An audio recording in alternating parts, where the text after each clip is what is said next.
Shalom, everyone. This is Chris Shoemaker, also known as Yehuda Ben Shomer, and welcome to the Daily Drosh. Today's Daily Drosh is taken from Psalm chapter 56, and we're going to be reading several verses. But first, I want to bring to your attention wind. Wind is invisible. We can't see wind, but we can see the evidence of the wind. Even lower to the ground, sometimes we don't feel the wind, and we think the wind is not there.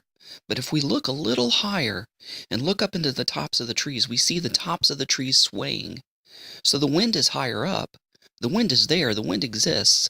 Sometimes we don't always see it, and sometimes we don't always feel it. But we can always, if we look carefully, see the effects of the wind. And this is just like God. God is a spirit, and spirit in the Hebrew is the word ruach, which could mean wind or spirit. So in times of hardship, in times of distress, we don't always see God. We don't always feel God. But if we carefully look and carefully quiet ourselves, we can see the effects of God. We can see that God is still there. It says in Psalm 56, starting at verse 3, and I'm going to be reading from the Living Bible Paraphrase, "But when I'm afraid, I will put my confidence in you. Yes, I will trust in the promises of God. And since I am trusting in him, what can mere man do to me?" I like this part. "They are always twisting what I say. All their thoughts are how to harm me. They meet together to perfect their plans. They hide beside the trail, listening for my steps, waiting to kill me. They expect to get away with it. Don't let them, Lord. In anger, cast them to the ground." When I was reading this today, I couldn't help but think of the news media. They are out on so many witch hunts to discredit people and to bring people down and to bring biased news information to affect the opinion of the masses. And sometimes they target innocent people. And when it's proven they've targeted innocent people, they don't retract and they don't apologize. But the truth always comes out. It will eventually always come out. And sometimes in life, we have people that are against us. They say things against us. They spread rumors against us. They spread lies against us. They try to discredit us and to assassinate our character. And it says in verse 8, "You have seen me tossing and turning through the night."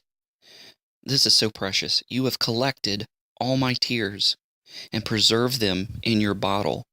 You have recorded every one in your book." Sometimes when trials and tribulations and hardships come our way, we think, "God, where are you? I don't see you. I don't feel you. Where are you?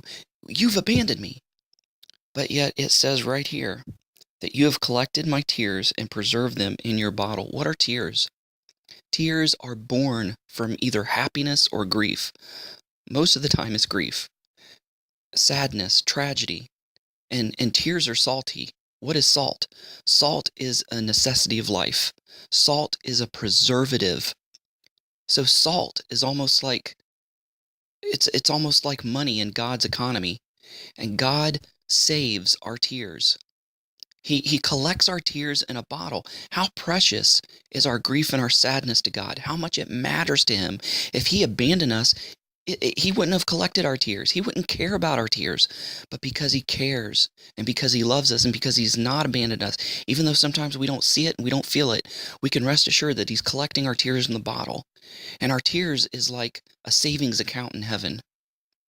It's putting back what has been born out of our grief. It is putting back the preservative of life. And it says, "You have recorded every one in your book." He keeps account of our tears. And so rest assured, even if you don't see it, even if you don't feel it, that whatever you're going through, that God is going to work and move on your behalf.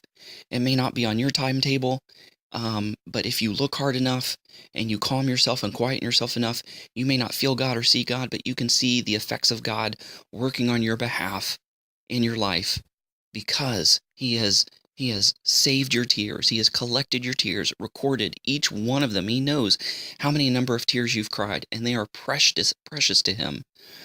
Some people collect coins. Some people collect figurines. Some people collect comic books. There's a lot of things people collect, and they're precious to them. And it's the first thing they'd grab if there was ever a house fire. But yet with God, he cares so much about us that he collects our tears. And they're one of the most valuable things in God's collection. Guys, thanks for listening. Go out there and have a great day, and rest assured that God is working for you and He is on your side. Shalom and Shavua Tov. Hey folks, let me give you something to think about. Go to my YouTube channel, Ray Bash Katan, and look for the playlist, The Monthly Musings. There, you'll find a thought-provoking message from the Word of God for each month of the year.